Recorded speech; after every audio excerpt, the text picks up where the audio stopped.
नमस्कार। राज्य शिक्षा शोध एवं प्रशिक्षण परिषद पटना बिहार में आपका स्वागत है। बच्चों, आज हम लोग विज्ञान विषय कक्षा 9 के अध्याय 8 गति के बारे में सीखेंगे और जानेंगे।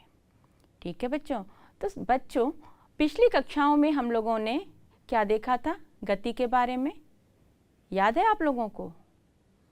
अच्छा, चलिए एक बार फिर से हम लोग उसको याद करते हैं कि हम लोगों ने पिछली कक्षा में गति के बारे में क्या जाना था।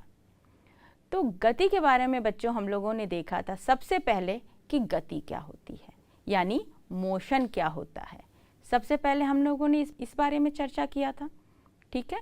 फिर उसके बाद बच्चों हम लोगों ने देखा था कि रेस्ट पोजीशन यानी कि विरामावस्था क्या होती है। ठीक है। हमने पहले देखा था कि गति क्या होती है, फिर हमने देखा था कि विरामावस्था क्या होती है। ठीक है। फिर बच्चों हम लोगों ने आगे देखा था कि लीनियर मोशन या रैखिक गति क्या होती है, यानी कि सरल रैखिक गति क्या होती है और उसका ग्राफ कैसे बनता है। ठीक है बच्चों। तो इतनी बातें हमने पिछली कक्षाओं में जाना था। तो बच्चों आज हम लोग उसके आगे जानेंगे कि गति में और क्या क्या चीज़ें हम लोगों को जाननी बाकी हैं। तो बच्चों एक बात तो आप लोग समझ के रखिए, मैं पहले भी बता चुकी हूँ कि जो गति जो आप लोगों का जो अध्याय है ना बच्चों, ये आपको आगे के अगले और भी कई अध्याय से जुड़े हुए हैं। क्योंकि भौतिक विज्ञान में बच्चों अगर आप जब गति के बारे में जानेंगे, उसके बाद आपके आगे और भी अध्याय आएंगे जिसमें आपके लॉज ऑफ मोशन रहेंगे, गति के नियम रहेंगे, बल रहेंगे, घर्षण रहेंगे और भी बहुत ही ऐसे अध्याय सामने सिर्फ आपके कक्षा 9 में ही नहीं आगे की भी कक्षाओं में आएंगे। इसलिए ये आपका जब फंडामेंटल आपका बेसिक क्लियर रहेगा तो आगे को समझना बहुत ही ज़्यादा आसान हो जाएगा, नहीं तो आपके लिए परेशानी हो सकती है। इसलिए आप लोग पूरी कक्षा को ध्यान से पढ़िएगा, क्योंकि इसमें कहीं भी कुछ मिस कर गए तो आगे आपको समझना मुश्किल हो जाएगी। ठीक है बच्चों। तो बच्चों हम लोगों ने जाना तो था कि गति क्या होती है, लेकिन एक बार थोड़ा सा हम लोग इसको फिर से क्लियर कर लेते हैं कि गति क्या होती है। तो बच्चों बताइए आप लोग को गति क्या होती है? मैंने आप लोग को क्या बताया था? बिल्कुल बच्चों, हमने आपको बताया था कि गति जब कोई वस्तु या कोई भी व्यक्ति, वस्तु भी हो सकता है बच्चों, व्यक्ति भी हो सकता है। जैसे मान लीजिए अभी हम यहाँ पे खड़े, मैं यहाँ खड़ी हूँ और मैं यहाँ से यहाँ चली आई। कहाँ पे थी? देखो यहाँ पे थी। तो यहाँ पे थी बच्चों, दोनों चीज़ हम लोग सीखेंगे। रेस्ट भी यानी विरामावस्था, हम यहाँ पे रेस्ट कंडीशन में थे, रेस्ट पोजीशन में। उसके बाद हम यहाँ से पोजीशन चेंज कर दिए, अपनी स्थिति चेंज कर दिए। ठीक है। हम यहाँ पे थे और यहाँ पे चले आए, यानी कि क्या चीज़ परिवर्तन हुआ है? यहाँ हमारी स्थिति में परिवर्तन हुआ है। तो बच्चों यही मैं आपको बताई थी कि जब किसी वस्तु या व्यक्ति की स्थिति यानी पोजीशन यहाँ वो था, वहाँ से अपनी स्थिति में जब परिवर्तन होता है तो उसको गति कहते हैं। वो गति के द्वारा ही उसकी स्थिति में परिवर्तन होता है। ठीक है बच्चों। तो हम लोग अब आज आगे देखेंगे बच्चों कि भौतिक राशियाँ क्या होती हैं। ठीक है बच्चों। तो देखिए बच्चों, भौतिक राशियाँ वे राशियाँ होती हैं जिनका भौतिक विज्ञान में मापन संभव है, अर्थात जिनको मापा जा सकता है, संख्या के रूप में व्यक्त किया जा सकता है, उन्हें भौतिक राशियाँ कहते हैं। तो बच्चों हमने क्या देखा कि भौतिक राशियाँ किसे कहते हैं? जब किसी भी वस्तु को हम जब माप सकते हैं। अच्छा बताइए बच्चों, अगर किसी को गुस्सा आता है तो क्या हम उसको माप सकते हैं क्या? गुस्सा, मम्मी पापा को गुस्सा आता होगा आप लोगों पे ना, जब आप लोग कुछ गलत काम करते होंगे, तो ये तो आप कह सकते होगे कि मम्मी को इतना गुस्सा आ रहा है, पापा को इतना, लेकिन कौन ज़्यादा गुस्सा कर रहा है, कितना गुस्सा आ रहा है, ये मापा जा सकता है क्या? नहीं ना, नहीं मापा जाता। इस तरीके से अगर भूख लगी है, प्यास लगी है, बोल सकते हैं कि भूख लगी है, ज़्यादा भूख लगी है, ज़्यादा प्यास लगी है, लेकिन कितना भूख लगी, कितना प्यास लगी, उसको एग्जैक्टली मापा नहीं जा सकता है। लेकिन अगर हम कोई भी ऐसी राशियाँ या कोई भी ऐसी वस्तु को जिसको हम माप सकते हैं, उनको कहते हैं भौतिक राशियाँ।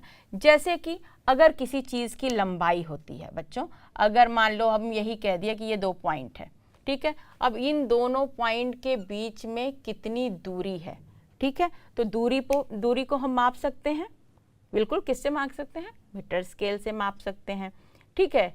इसी तरीके से हमें कोई द्रव है मेज़र करना हो, कोई लिक्विड है, उसको माप सकते हैं। तो बच्चों, यानी कि वे राशियां जिनका भौतिक विज्ञान में मापन संभव है और जिनको मापा जा सकता है और जिनको संख्या के रूप में व्यक्त किया जा सकता है। संख्या के रूप में व्यक्त किया जा सकता है मतलब बच्चों, अभी मैं आपको बताती हूँ, उनको भौतिक राशियां कहलाती हैं। जैसे मैंने क्या बोला कि संख्या के रूप में व्यक्त की जा सकती है। जो बात आई है यहाँ पे कि भौतिक राशियों में संख्या के रूप में व्यक्त करने का मतलब, तो बच्चों इसका मतलब ये है, जैसे मैंने अभी बताया कि गुस्सा करना है तो बहुत गुस्सा, थोड़ा गुस्सा, कम गुस्सा, या भूख प्यास, ज़्यादा भूख ज़्यादा प्यास, ये चीज़। लेकिन कितना एग्जैक्टली हम लोग संख्या में नहीं कर सकते हैं ना कि, और पहली बात इसको कितने में मेज़र करेंगे, ना तो हम लीटर में, ना तो किलोग्राम में गुस्सा को मेज़र कर सकते हैं, ना कोई किसी की भूख प्यास को भी किसी किलोग्राम या किसी लीटर, इस सब में कोई इसका कोई मापक नहीं है ना बच्चों।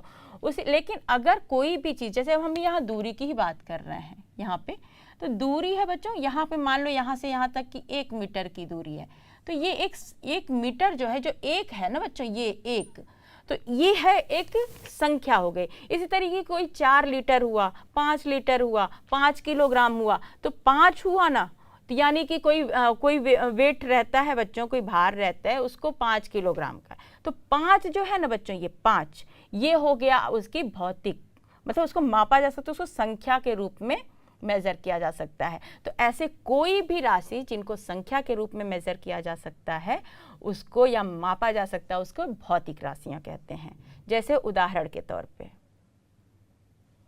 जैसे बच्चों आप देखिए उदाहरण के रूप में लंबाई है, तो लंबाई को बच्चों मापा जा सकता है, ठीक है, किसमें, मीटर में। इसी तरीके से द्रव्यमान है वेट, तो उसको मास है, उसको मापा जा सकता है किलोग्राम में। उसी तरीके से टाइम है, समय पे को मापा जा सकता है ना बच्चों, बिल्कुल, समय को भी आप सेकंड में और आवर में, मिनट में आप कर सकते हैं।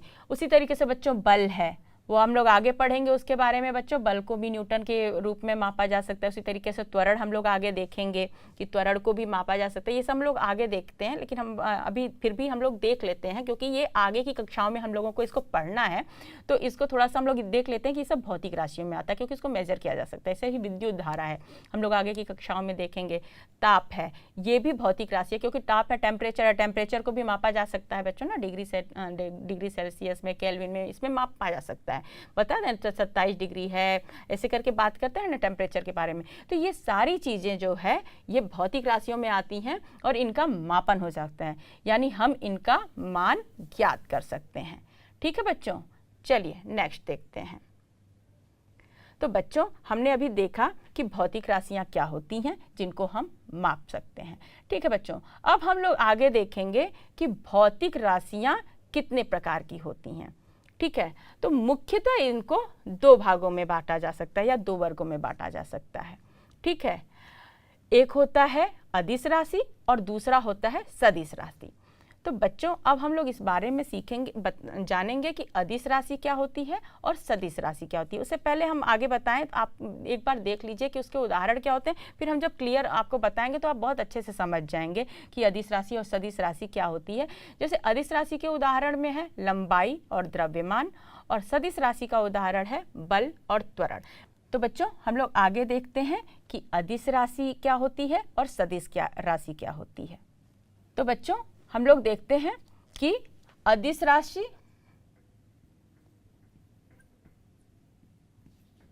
क्या होती है।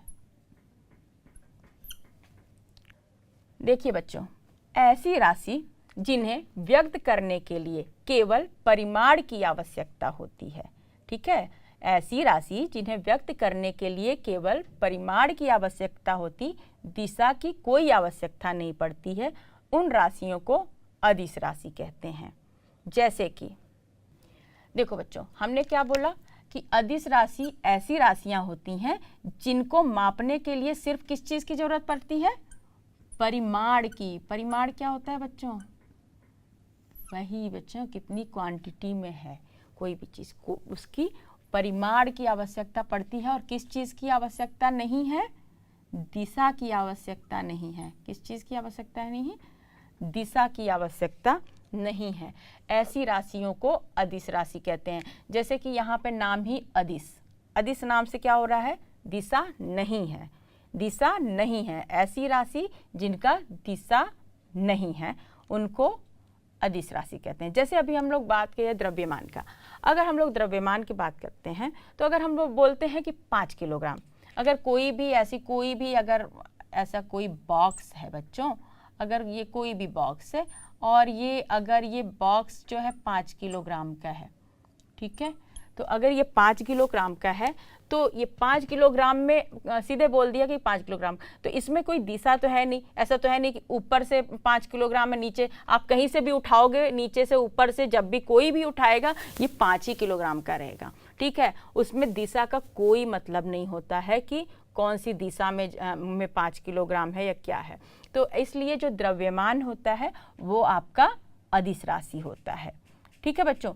अब इसी और अगर देख लेते हैं, अब हम आगे अभी थोड़ा जानेंगे कि दूरी क्या होता है, विस्थापन क्या होता है, और भी आगे और भी राशियों के बारे में जानेंगे, तब हमको और क्लियर होगा कि अदिश राशि क्या होती है और सदिश राशि क्या होती है। अभी के रूप में आप यही जानिए कि जैसे अभी इसमें है कि परिमाण है, परिमाण यानी कि 5 किलोग्राम, 5 किलोग्राम है, ठीक है, 5 है, लेकिन किस दिशा में है इसका कोई मतलब नहीं है। लेकिन बच्चों अगर हम कोई चीज़ को बोलते हैं, अगर इसी 5 किलोग्राम की बात किया, कोई को 5 किलोग्राम का कोई वस्तु है और इसी पे हम कोई अगर इसको ढकेलते हैं, ठीक है बच्चों, तो हम ये अगर इसको मान लीजिए इस डायरेक्शन में ढकेलते हैं, इस दिशा में ढकेलते हैं, यानी कि पुश करते हैं, यानी हम एक बल लगा रहे हैं। तो जब हम इसी पे बल लगाते हैं कोई, और वो बल भी क्या होता है?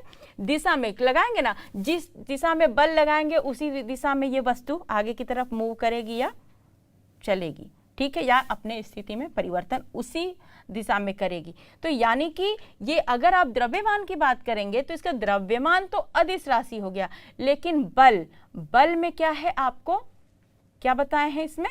दिशा भी, कि किस डायरेक्शन में आप किस दिशा में बल लगाएंगे उसी दिशा में जो है कोई भी वस्तु मूव करेगी, इसलिए बल हो गया आपका सदिश राशि, ठीक है बच्चों। यानी कि आपका कॉन्सेप्ट हुआ ना कि जब तक किसी भी राशि में जो है दिशा नहीं रहता है, सिर्फ उसका परिमाण, जैसे यहाँ पे ये बोल सकते हैं कि 5 किलोग्राम, लेकिन इसमें दिशा नहीं था। लेकिन अगर 5 किलोग्राम में अगर मान लीजिए इसमें 10 न्यूटन का, अगर न्यूटन बच्चों आगे आप देखेंगे कि बल का मात्रक होता है न्यूटन, तो उसका अगर फोर्स लगाते हैं या बल लगाते हैं तो ये जो बल है ये आपका क्या रहेगा? वो सदिश राशि रहता है, ठीक है बच्चों।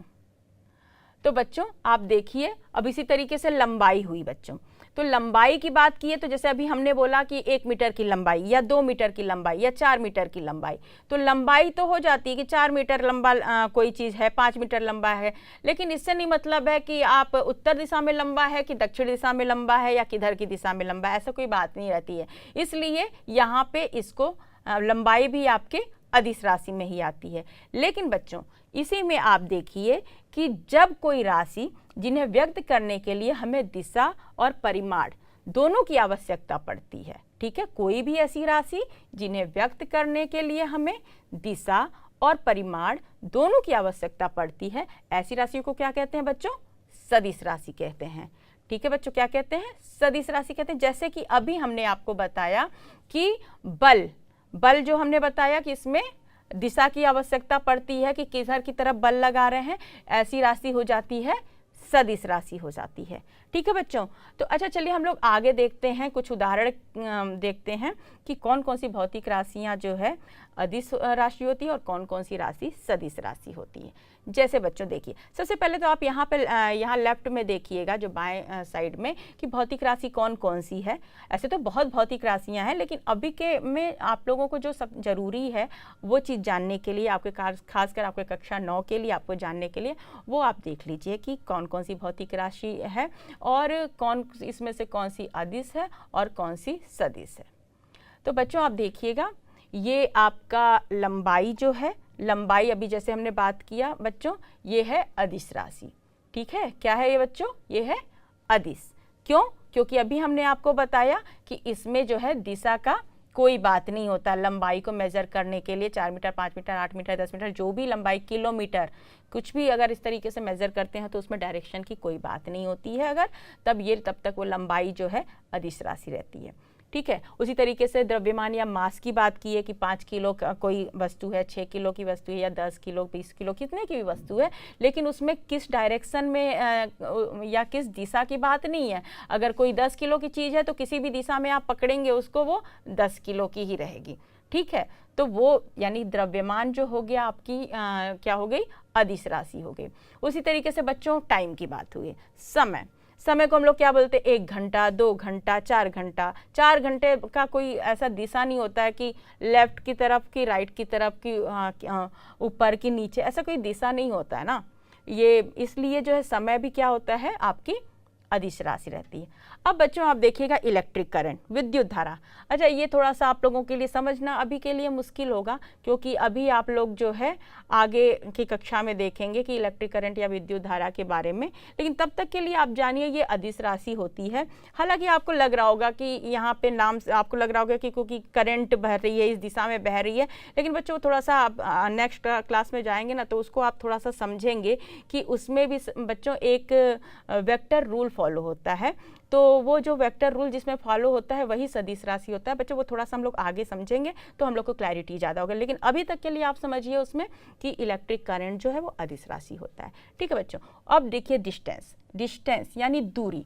अब हम लोग बच्चों जो दूरी की बात करते हैं तो दूरी कहते हैं ना कि यहाँ से हमारा स्कूल इतना किलोमीटर दूर पे है, कहते हैं ना। उसमें ये बात तो हम नहीं कहते या यहाँ से कोई भी दुकान जो है कितना किलोमीटर पे है, या यहाँ से कोई भी, आप जहाँ से किसी भी दूसरे डिस्ट्रिक्ट में जाना होता है आप क्या बात बोलते हैं, कितनी दूरी है उसकी। ठीक है, तो जब तक दूरी आप बोलेंगे और आप बताएंगे कि इतना किलोमीटर या इतना मीटर दूरी पे है, इस तरह से जब बात करते हैं उसमें दिशा की कोई बात तो रहती नहीं है कि इस दिशा में है, पूर्व दिशा में है, पश्चिम दिशा है, ऐसा करके जब बात नहीं करते हैं। हम क्या बात करते हैं, यहाँ से इतना किलोमीटर दूरी पे है, यहाँ इतना मीटर की दूरी पे है। इसलिए जो है दूरी की जब बात करते हैं तो दूरी क्या होती है बच्चों, अदिश राशि रहती है। ठीक है बच्चों, अब बात करते हैं टेम्परेचर की। टेम्परेचर मतलब तापमान की बात करते हैं बच्चों। तो तापमान बोलते हैं ना, आज का तापमान कितना है, तो मान लीजिए 37 डिग्री है या 40 है या 20 ही डिग्री है, तो हम क्या बात करेंगे, उसमें कोई दिशा की तो बात नहीं होती है ना। टेम्परेचर जो है सेल्सियस में और केल्विन में किसी में मेज़र करेंगे, लेकिन उसमें दिशा की तो बात होती नहीं है। इसलिए टेम्परेचर जो है या ताप जो है वो क्या होता है, अदिश राशि होती है। ठीक है बच्चों, फिर अब बात करते हैं स्पीड यानी चाल की। तो बच्चों स्पीड जो है, स्पीड यानी चाल जो है बच्चों ये होता है अदिश राशि। अब कैसे होता है बच्चों, मैं बताती हूँ। वैसे स्पीड और चाल के बारे में हम लोग अभी आगे बहुत अच्छे से जानेंगे कि स्पीड या चाल जो है वो अदिश राशि होती है, और उसमें ये जो आप आगे बच्चों हम लोग चाल देखेंगे कि चाल जो है वो अदिश राशि होती है। ठीक है बच्चों, उसको हम लोग आगे अभी क्लियर करते हैं, अभी आगे इसी कक्षा में क्लियर करते हैं। फिर उसके बाद अभी बल की बात किया, अभी हम लोग बल के बारे में बात किए। बल तो है ही सदिश राशि। अभी जैसे हमने बताया कि बल का डायरेक्शन होता है कि ये किस दिशा में लगाए, जिस दिशा में आप लगाएंगे बल उसी दिशा में कोई भी ऑब्जेक्ट मूव करता है, या कोई वस्तु या कोई भी इंसान, व्यक्ति, जो कोई भी उसी दिशा में जो है वो मूव करता है। ठीक है, उस आगे फिर देखते हैं त्वरण बच्चों हम लोग आप लोग वैसे थोड़ा बहुत पिछली कक्षाओं में जाने होंगे कि त्वरण क्या होता है। तो त्वरण अभी के लिए आप जान लीजिए सदिश होता है। कैसे होता है, क्या होता है, हम आगे अभी इसी मोशन वाले ही चैप्टर में देखेंगे। फिर है बच्चों विस्थापन यानी डिस्प्लेसमेंट, ये होता है सदिश राशि। अब कैसे होता है बच्चों, बस अभी हम लोग आगे यही हम लोग देखने वाले हैं कि दूरी और विस्थापन में क्या अंतर होता है और कौन सी अदिश राशि है और कौन सी सदिश राशि। जैसे अभी हम यहाँ उदाहरण में देख ही लिए कि दूरी अदिश राशि है और विस्थापन सदिश राशि है। अब आगे हम लोग वही देखेंगे बच्चों कि दूरी किस तरीके से अदिश राशि है और किस तरीके से विस्थापन जो है सदिश राशि है। ठीक है बच्चों, चलिए हम लोग देखते हैं। तो बच्चों देखिए दूरी एवं विस्थापन में क्या अंतर होता है। देखिए जब किसी वस्तु द्वारा किसी समय अंतराल में, देखिएगा ध्यान से आप लोग, जब किसी वस्तु द्वारा किसी समय अंतराल में एक बिंदु से दूसरे बिंदु तक तय की गई कुल लंबाई को दूरी कहा जाता है।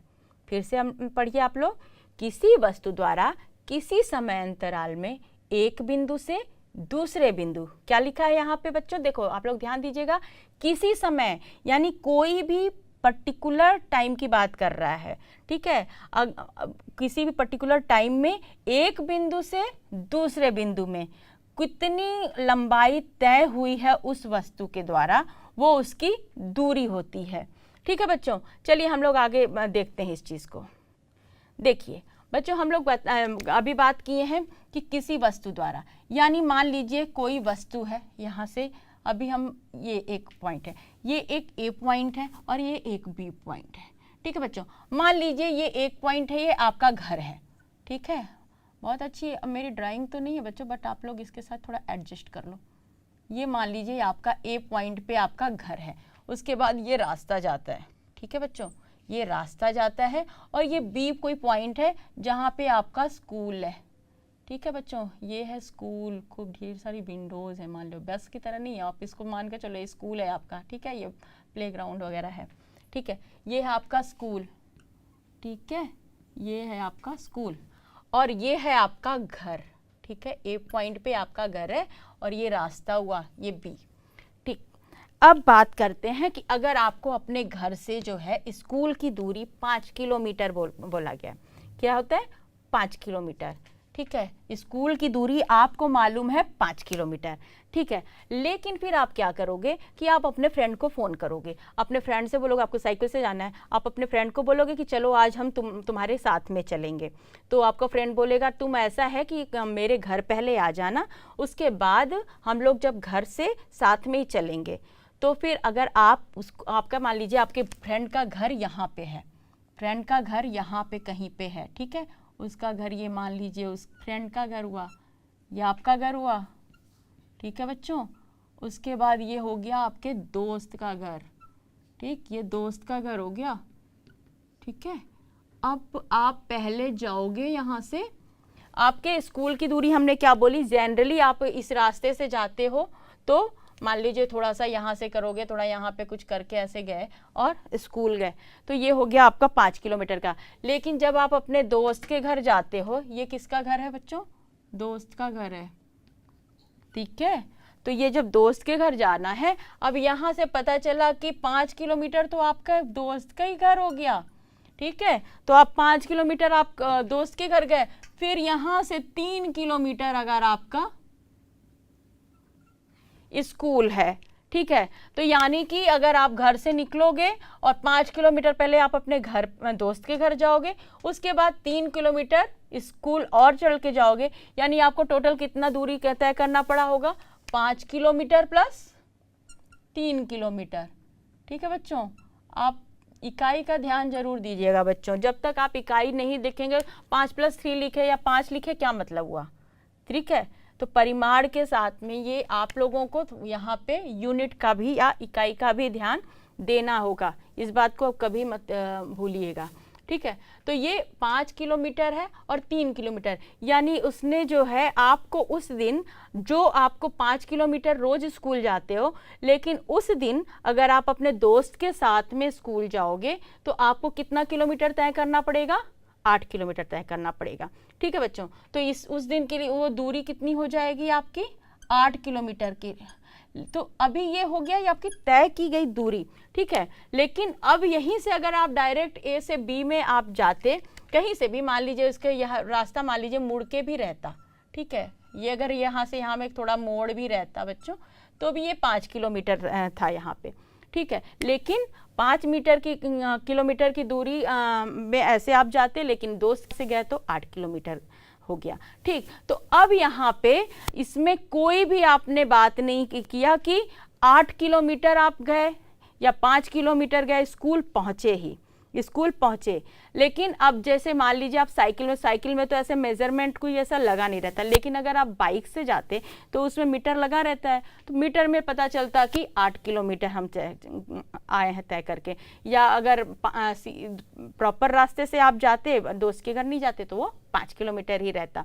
ठीक है, तो उस पर बाइक पे वो मीटर में पता चलता कि 5 किलोमीटर है।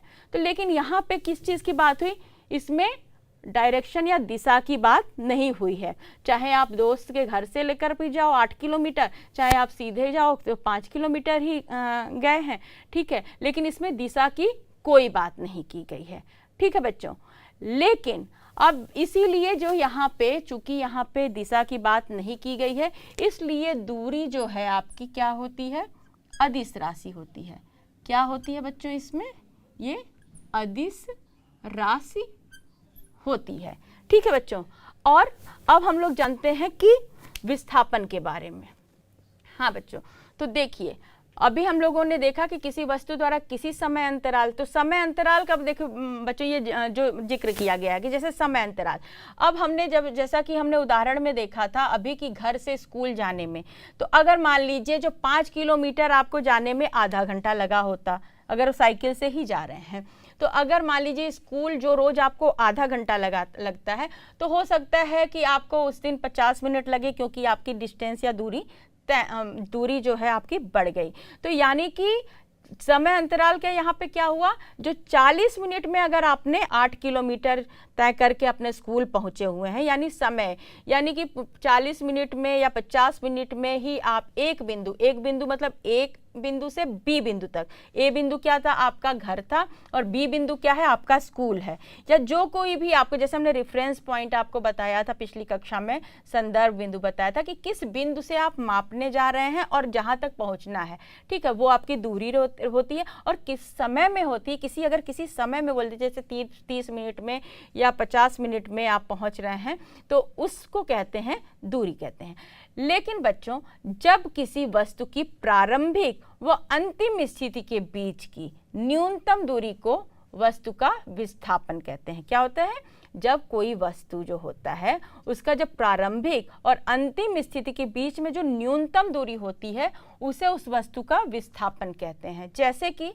जैसे कि बच्चों ये इसी का उदाहरण अगर हम ले लेते हैं, तो जैसे हम कहें कि आपके घर से आप रोज स्कूल जो है जा रहे हो, अगर यहाँ से जा रहे हैं बच्चों, अभी हमने बोला था कि जो 1-2 बिंदुओं की जो न्यूनतम दूरी होती है किसी भी समय अंतराल में, जो न्यूनतम दूरी होती है, तो आपके स्कूल जब पहुंच रहे हैं घर से स्कूल, जो आप जो मिनिमम डिस्टेंस से जहां से एकदम सीधे जहां से पहुंच सकते हैं बच्चों, एकदम सीधे, ठीक है, जो न्यूनतम डिस्टेंस होती है वो होती है आपकी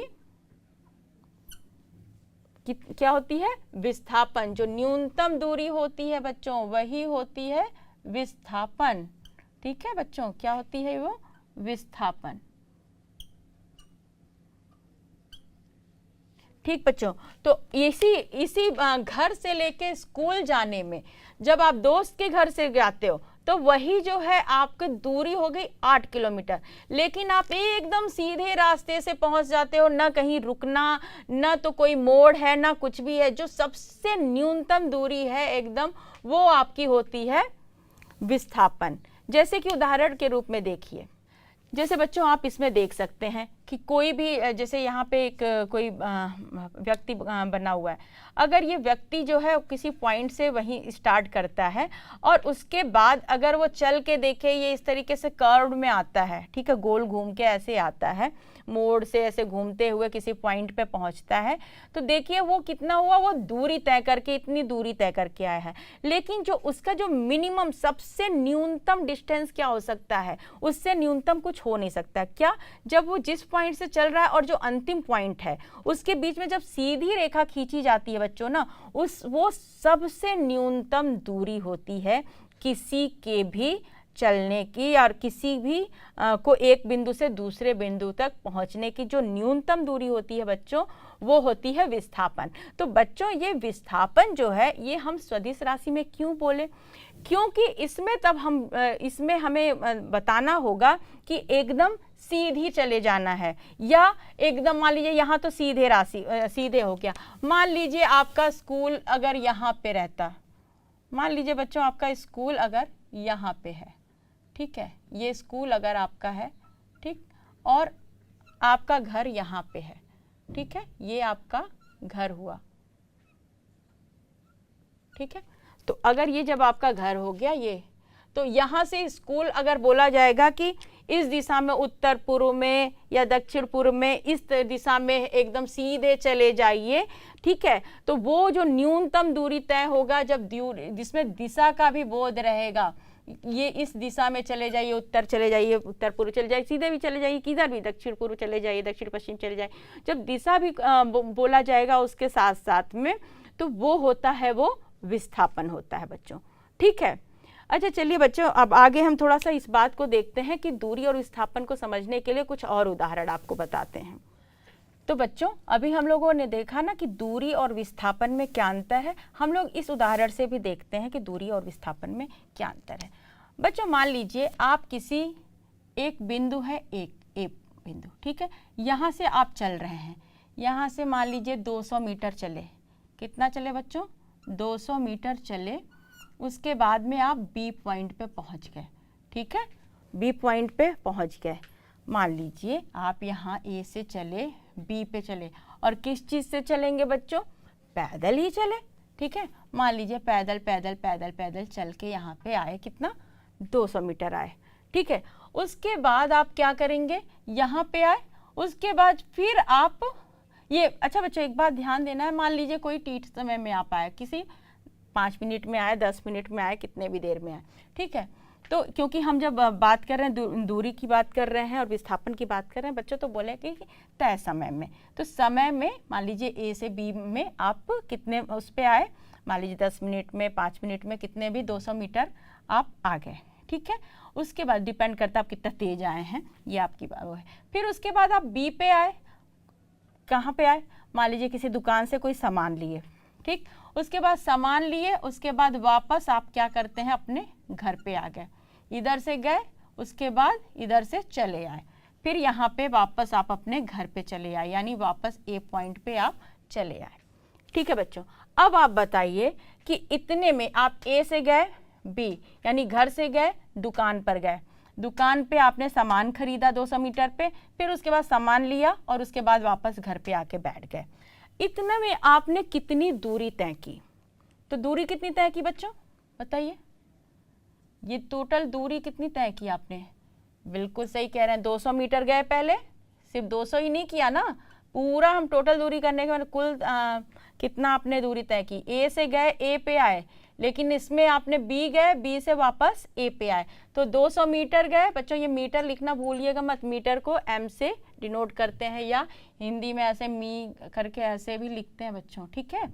फिर उसके बाद प्लस 200 मीटर, ठीक है, ऐसे हम लोग एम लिखेंगे, मीटर लिखना होगा, ठीक है। तो 200 मीटर प्लस 200 मीटर, यानी कितना दूरी तय हुआ टोटल हम लोग का? 400 मीटर। कितना हुआ? 400 मीटर हम लोगों ने दूरी तय की, ठीक है। हम लोगों ने मतलब ये जिसने भी, अगर आप ए से बी में गए यानी दुकान पे गए और दुकान से वापस आए, तो अगर आप गए तो आपने कितनी दूरी तय की? 400 मीटर तय की।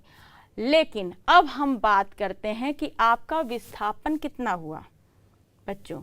तो आपको पता वो करना है कि आपका विस्थापन कितना हुआ।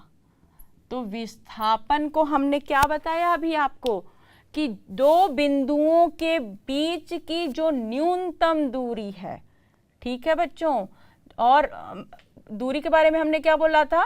दो बिंदुओं के बीच में जो कुल तय की गई दूरी है। तो यहाँ पे बच्चों दो बिंदु क्या है? क्या बी, ए बी?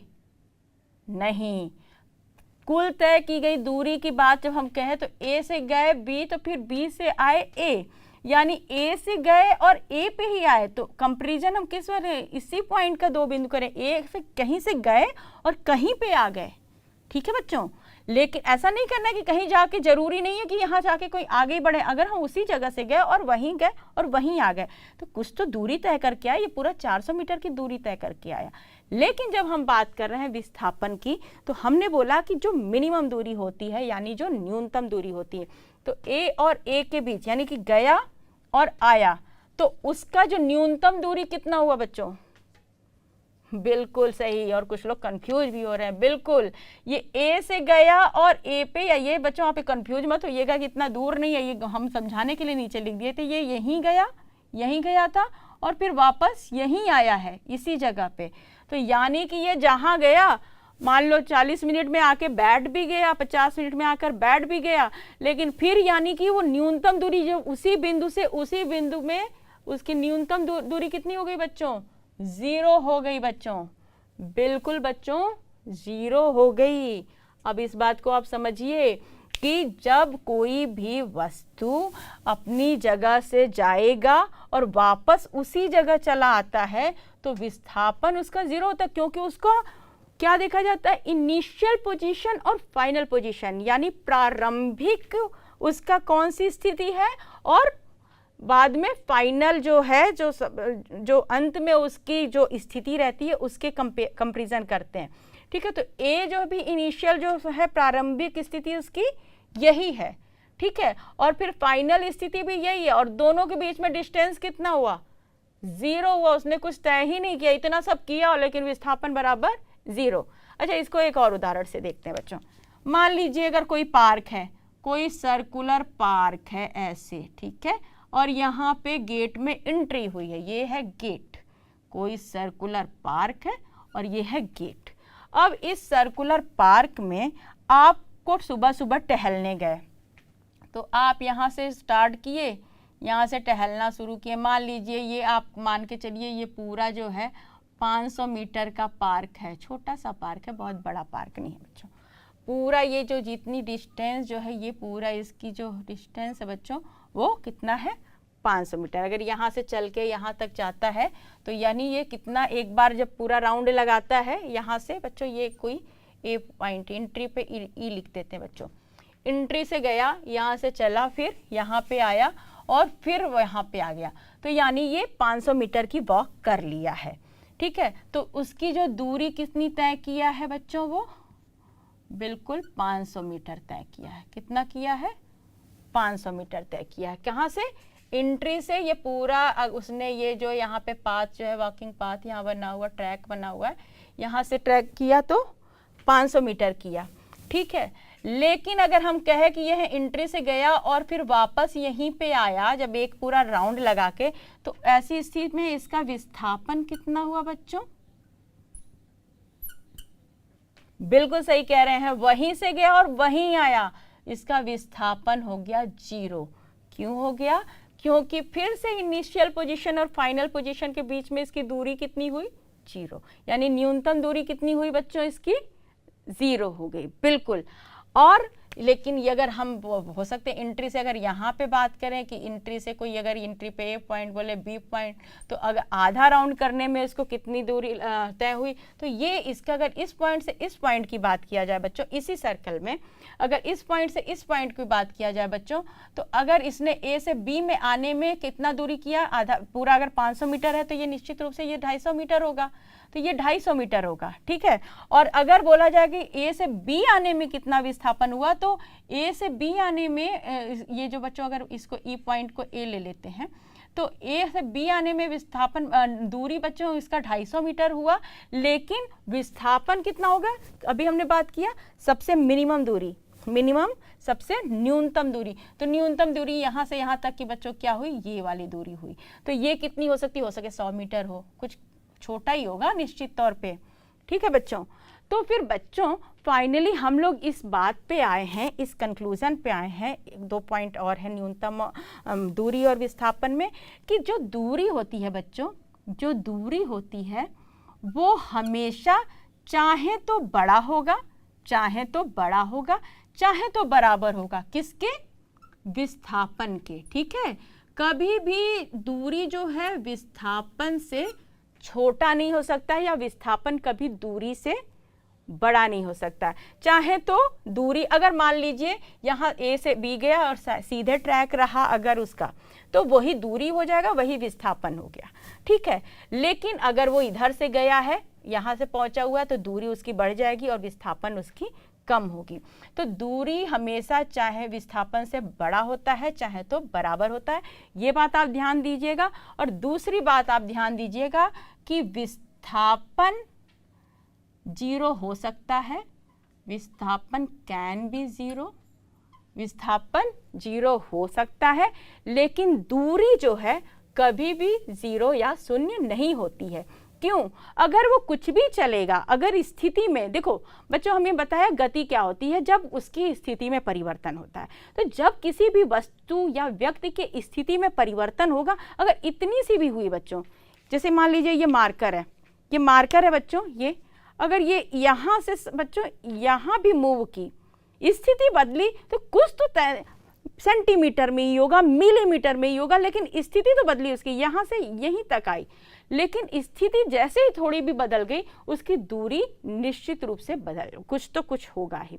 तो दूरी जब अगर किसी व्यक्ति या वस्तु की स्थिति बदलती है, तो दूरी जो है वो निश्चित रूप से कुछ होगी, दूरी कभी जीरो नहीं हो सकती, लेकिन विस्थापन जीरो हो सकता है। इसको आप कभी मत भूलिएगा, ठीक है बच्चों।